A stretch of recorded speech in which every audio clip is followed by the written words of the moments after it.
especially if you're new to politics, it's a good question to know, where do you even get started? So on my website, I have a little section here, Get Involved. And starting out, have some stuff to learn more about civics, because the more you understand a system, the more you can impact that system. And the system we're talking about here is government and policy. So a couple of links that I have is a Civics 101 podcast. It teaches some of the basics of democracy. If you are wondering what is gerrymandering, they have an episode on that. If you're wondering what's the Electoral College, they have an episode on that. So a lot of us weren't taught civics in school, and that can help fill in some gaps. And then there's also iCivics.org. It has online educational games to teach about civics. So I enjoy playing them. They're designed for kids, but I enjoy playing the games too. They have one on running for president, and some of the tips there, and then you get to find out how badly we're being manipulated with running for office.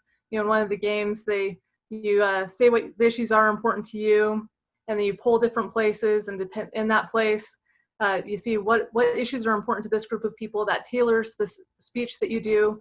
And in some states, the issues that are important to you are not important to them, but you can see that your candidate, like your opponent, is for a policy that the general population is against in that area. So you run an attack ad on your candidate. It doesn't mean that you'd be a better an attack ad on your opponent.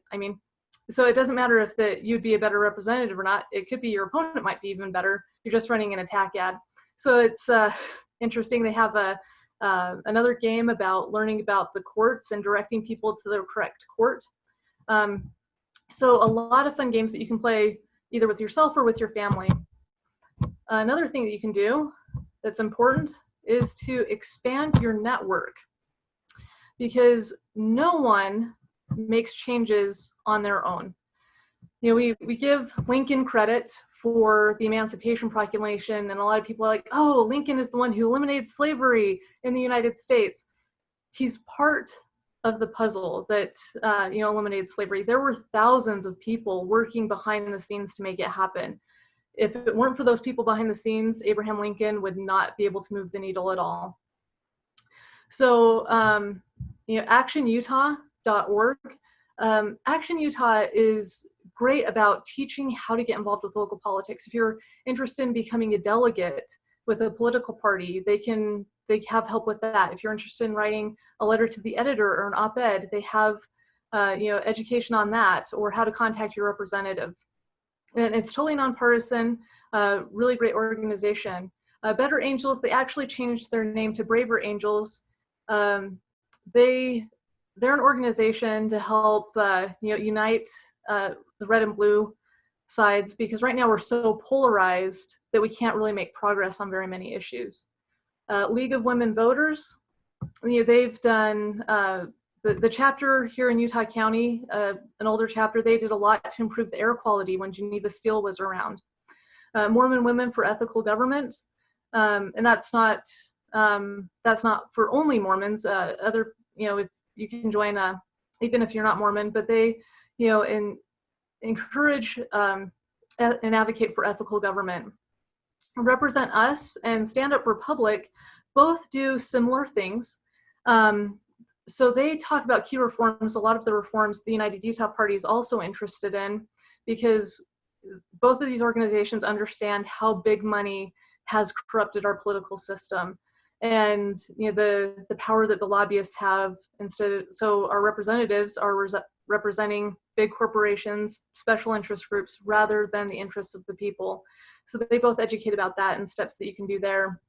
And that's just to get you started. Of course, these organizations, they don't endorse my campaign. They're simply good resources. And that's just to get you started. When you start getting in these networks, then any issue that you're passionate about, you'll find people who can direct you to where to go to move the needle forward on issues that you care about. And then, lastly, like with the at least one website, help candidates get elected.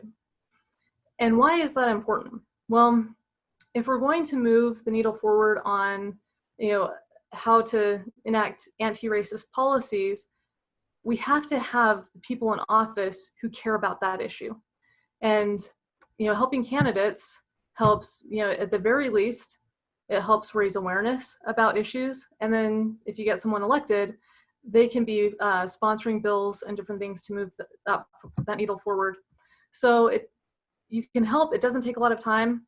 If you don't have time, vote, visit a candidate's website, talk with friends. That's one of the biggest things that you can do to help any candidate, because when you think about it, would you trust a postcard more or your neighbor more?